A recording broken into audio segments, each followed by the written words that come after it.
ஆட்சி மாறினாலும் காட்சி மாறல. ஆட்சி அமைப்பதற்கு முன்பாக தமிழக வெற்றி கழகத்தினுடைய தலைவர் விஜய் அவர்கள் டிவிகேக்கும் டிஎம்கேக்கும் தான் போட்டியன்னார். அப்ப புரியல, இப்ப புரியுது. கொள்ளையடிக்கிறதுல டிவிகேக்கும் டிஎம்கேக்கும் போட்டி. ஒரு டெண்டரு 3 மணி நேரத்துல போட்டு 3 மணி நேரத்துல க்ளோஸ் பண்ணிடுறாங்க. ஆனந்த் அவர்களுடைய அமைச்சர் ஆனந்த் அவர்களுடைய துறையில.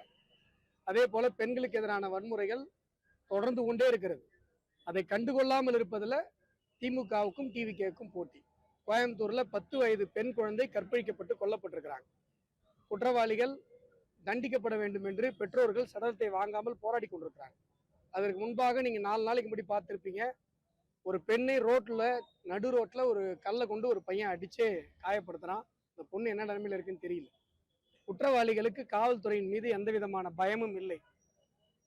உடனடியாக நாங்கள் ஆட்சி அமைத்த உடனே போதைப் பொருள் கட்டுப்படுத்தப்படும் என்று சொன்னாங்க.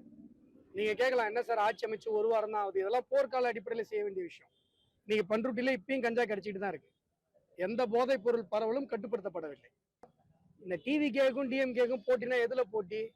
போதைப் பொருள் பரவலை கட்டுப்படுத்தாமல் இருக்கிறதுல போட்டி, பெண்களுக்கு எதிரான வன்முறைகளை கட்டுப்படுத்தாமல் இருக்கிறதுல போட்டி, கொள்ளையடிப்பதுல போட்டி, ஊழல் செய்வதில் போட்டி, இந்துக்களை திட்டுறதுல போட்டி. அப்படிதான் நம்ம எடுத்துக்க வேண்டியிருக்கு. சனாதன தர்மத்தை அழிப்பேன் என்று உதயநிதி பேசுகிறார். ஆதவ அர்ஜுனா ஆமாமா சனாதனத்தை தான் நாங்க அழிக்கதான் முடியும். சனாதனத்துக்கு தமிழ்நாட்டுல சாதி பாகுபாடுன்னு அர்த்தம், நார்த் இந்தியாவில் போனா வேற அர்த்தம் அப்படிங்கிறார். இப்ப ஆதவ அர்ஜுனாவுக்கு தமிழ்நாட்டுல மனுஷன் அர்த்தம், நார்த் இந்தியாவுக்கு போனா வேற அர்த்தம் நான் சொல்ல முடியும்? சனாதன தர்மம் என்பது இந்த நாட்டினுடைய சிவிலைசேஷன் சார். அதை அழிப்பன்னு சொல்றது எவ்வளவு பெரிய முட்டாள்தனம். சட்டத்திற்கு எதிரான விஷயம் இல்லையா? கான்ஸ்டியூஷனுக்கு எதிரான விஷயம் இல்லையா? சாதி பாகுபாடுகளை நீங்க அழிக்க போறீங்கன்னா சாதி பாகுபாடுகளை அழிப்போன்னு சொல்லுங்க. சனாதன தர்மத்தை அழிப்போன்னு ஏன் சொல்றீங்க? உங்களுடைய எம்எல்ஏ முஸ்தபா ஒரு இஸ்லாமியராக இருந்து கொண்டு நாங்க சனாதனத்தை அழிக்க போறோம், சனாதன தர்மத்தை அழிக்க போறோம்ன்ற.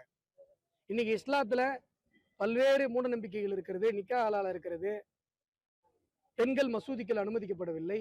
அதையெல்லாம் மனதில் வைத்துக் கொண்டு யாராவது ஒருத்தர் இஸ்லாத்தை வேறொருப்போம் என்று சொன்னால் இஸ்லாமிய சகோதரர்கள் மனதை எவ்வளவு புண்படும்.